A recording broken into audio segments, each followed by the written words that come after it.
আপনি নিশ্চয়ই ডাক্তার দেখানোর পর প্রেসক্রিপশন বুঝতে গিয়ে সমস্যায় পড়েছেন। আসলে কিছু কিছু চিকিৎসকদের হাতের লেখা এত জটিল যে প্রেসক্রিপশন বোঝাই মুশকিল। এই কারণেই ২০১৭ সালে হাইকোর্টের বিচারপতি নাইমা হায়দার ও বিচারপতি আবু তাহের মোহাম্মদ সাইফুর রহমানের বেঞ্চ এক গুরুত্বপূর্ণ নির্দেশনা দেন। প্রেসক্রিপশন অবশ্যই স্পষ্ট অক্ষরে বা ইংরেজিতে বড় হাতের অক্ষরে লিখতে হবে, নতুবা টাইপ করে দিতে হবে। মূল উদ্দেশ্য হল রোগীর নিরাপত্তা নিশ্চিত করা, ভুল ঔষধ বা ভুল ডোজের ঝুঁকি বন্ধ করা। কিন্তু দুঃখজনকভাবে এখনও অনেক চিকিৎসক সেই নির্দেশনা মানছেন না। আপনার চিকিৎসক যদি সেই নির্দেশনা না মেনে প্রেসক্রিপশন লেখেন, তবে আপনার চিকিৎসককে হাইকোর্টের নির্দেশনার কথা স্মরণ করিয়ে দিন।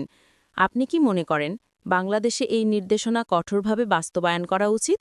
কমেন্টে জানান আর শেয়ার করে সচেতনতা ছড়িয়ে দিন, কারণ একটা স্পষ্ট প্রেসক্রিপশন কখনো কখনো একটা জীবন বাঁচাতে পারে।